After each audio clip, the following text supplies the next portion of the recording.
മനസ്സായി തീരും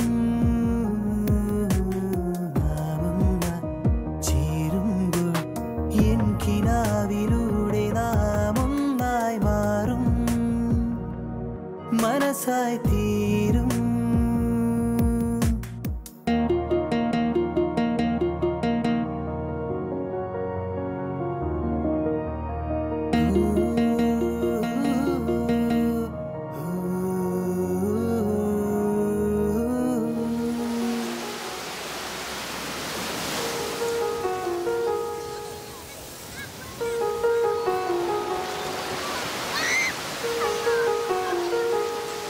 തിരയടങ്ങാത്ത കടൽ എന്നൊക്കെ സാഹിത്യഭാഷയിൽ പലരും പലതവണ പറഞ്ഞും എഴുതിയും പഴകിയതാണ്.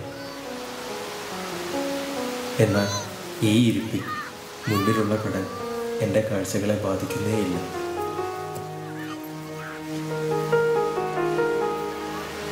മുന്നിലുള്ള ചിത്രങ്ങളൊന്നും എന്നിലേക്ക് കടന്നു വരുന്നുവെന്ന് ആൾക്കൂട്ടത്തിനിടയിൽ എവിടെയോ ജനിക്കാതെ പോകുന്നവൻ്റെ നെടുവീർപ്പുകൾ അലഞ്ഞു നടക്കാറുണ്ട്. ബിബി, നീ ഒന്നും പറയണ്ട. നിനക്കിന്ന് നിന്നെക്കുറിച്ച് മാത്രമേ ചിന്തയുള്ളൂ. ഞാൻ എത്ര കഷ്ടപ്പെട്ടാന്നോ അച്ഛനെ കൊണ്ട് സമ്മതിപ്പിച്ചത്.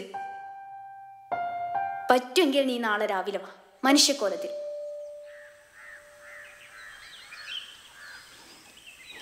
ആ വാ, കയറിയിരിക്ക്.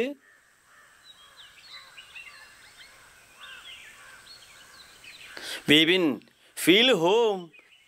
ചുമ്മാ ടെൻഷൻ ഇരിക്കണ്ടടാ. ബിബിൻ ഒറ്റയാളല്ലേ ഉള്ളൂ. അച്ഛനെന്താ ചെയ്യുന്നേ? പോലീസിലായിരുന്നു, ഇപ്പൊ റിട്ടയർഡ് ചെയ്തു. എത്ര പേപ്പർ കിട്ടിയിട്ടുണ്ട്? ഇംപ്രൂവ്മെന്റ് എഴുതിയിട്ടുണ്ട്. ഇയർ തന്നെ ക്ലിയർ ആവും. ആ, ഞാനതങ്ങ് മറന്നു. മോളെ ചിപ്പി, കുടിക്കാൻ എന്തെങ്കിലും കൊണ്ടുപോവാ. ആ, ജ്യൂസ് തന്നെ ആക്കോട്ടെ കേട്ടാ. ഒരു മിനിറ്റ്.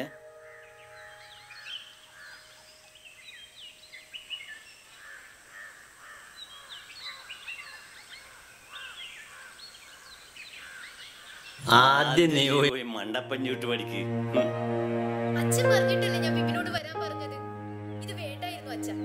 നിങ്ങൾ ഇത്രയും കാലം അച്ഛാന്ന് വിളിച്ചതല്ലേ എനിക്ക് എന്നോട് തന്നെ വെറുപ്പ് തോന്നുന്നു. ഞാൻ പോവാ. പരാജയപ്പെട്ടവന് കണ്ണുനീരൊന്നും എന്നിലുണ്ടായില്ല. എന്നെ ചുറ്റി നിൽക്കുന്ന ഒരുപാട് പരിഹാസച്ചിരികൾ വലിയൊരു പൊട്ടിച്ചിരിയായി മാറുകയായിരുന്നു.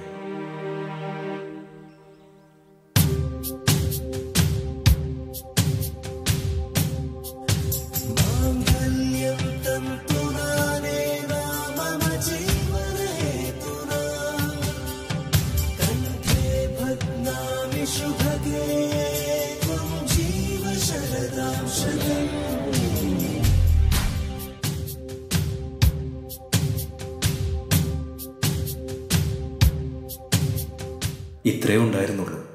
ഒരാണൊപ്പും ഒരു പെണ്ണൊപ്പും. ഉയർന്നു നിന്ന മതിലുകളൊക്കെ ജീവിതത്തിന് വേണ്ടത്ര ലഹരിയില്ലാഞ്ഞിട്ടൊന്നുമല്ല. പ്രേമിക്കുന്ന കാലത്ത് എന്തൊക്കെയായിരുന്നു. മഴ കാണണം, മഴ നനയണം. നീ എന്താ റിഗ്രറ്റ് ചെയ്യുന്നുണ്ടോ? ഇതൊന്നും വേണ്ടായിരുന്നെന്ന് തോന്നി തുടങ്ങിയോ? ഞാനാണ് ഇങ്ങനൊരാഗ്രഹം പറയുന്നുണ്ടായിരുന്നെങ്കിൽ നീ എങ്ങനെ റിയാക്ട് ചെയ്യായിരുന്നു?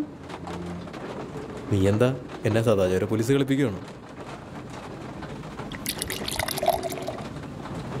പണ്ടേ ഉള്ളൊരു ആഗ്രഹമായിരുന്നു കെട്ടിയ പെണ്ണിനോടൊപ്പം ഇരുന്ന് കള്ളു കുടിക്കണം. അത് ആദ്യ ദിവസം തന്നെ. ജീവിതത്തിൽ ഇനിയൊരിക്കലും കള്ളു കുടിക്കില്ലെന്ന് ആദ്യ ദിവസം തന്നെ വാക്ക് കൊടുക്കുന്ന ചില കോന്തന്മാരുണ്ട്. അവരോടൊക്കെയുള്ള ഒരു വെല്ലുവിളി കൂടിയായിരുന്നു അത്. വിളിക്കാതെ വന്ന മഴ കൂടിയായപ്പോൾ സംഗതി ക്ലാസ്സായി.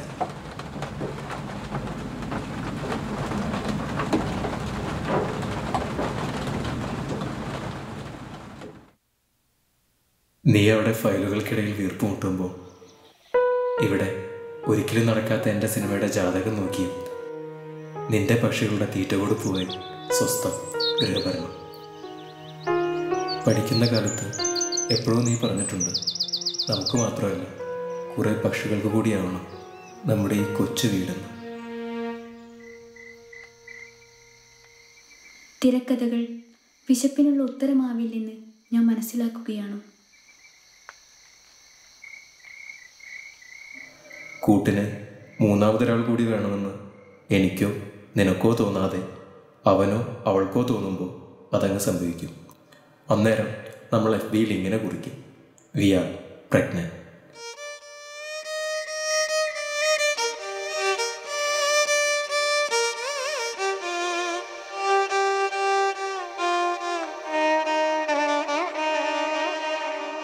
എന്നിട്ട് ഓരോ നോട്ടിഫിക്കേഷനും കാതോർത്ത് രാത്രി പുലരുവോളം നമ്മളങ്ങനെ കെട്ടിപ്പിടിച്ചിരിക്കും.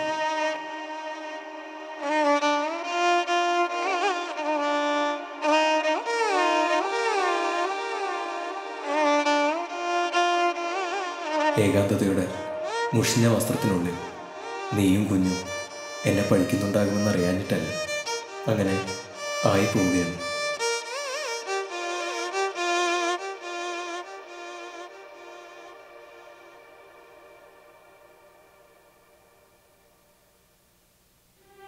ജീവിതം പ്രൊഡ്യൂസർമാരുടെ തിരക്കുകൾക്കനുസരിച്ച് മാറി മറിയുന്നു, ഷെഡ്യൂൾ ചെയ്യപ്പെടും. ആര് ആര്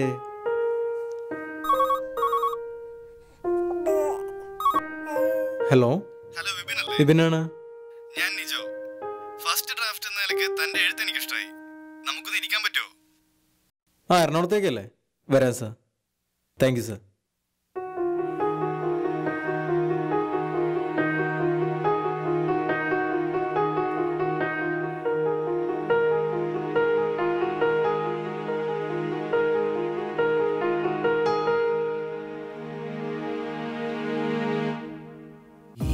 ഇത് ശില്പ, എൻ്റെ ജൂനിയറാണ്.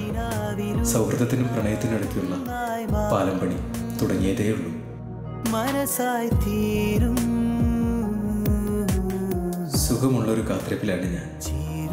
കൂട്ടിന് എൻ്റെ ഈ മുഷിഞ്ഞ ബാഗും ബുദ്ധിജീവിയെ പോലെ തലനീട്ടുന്ന പുസ്തകവും പഴഞ്ചനെങ്കിലും പ്രണയം നിറച്ചൊരു ആശംസാ കാർഡും ഉള്ളിൽ മോക്ഷം കാത്തു കിടക്കുന്ന കുറേ വാക്കുകളും.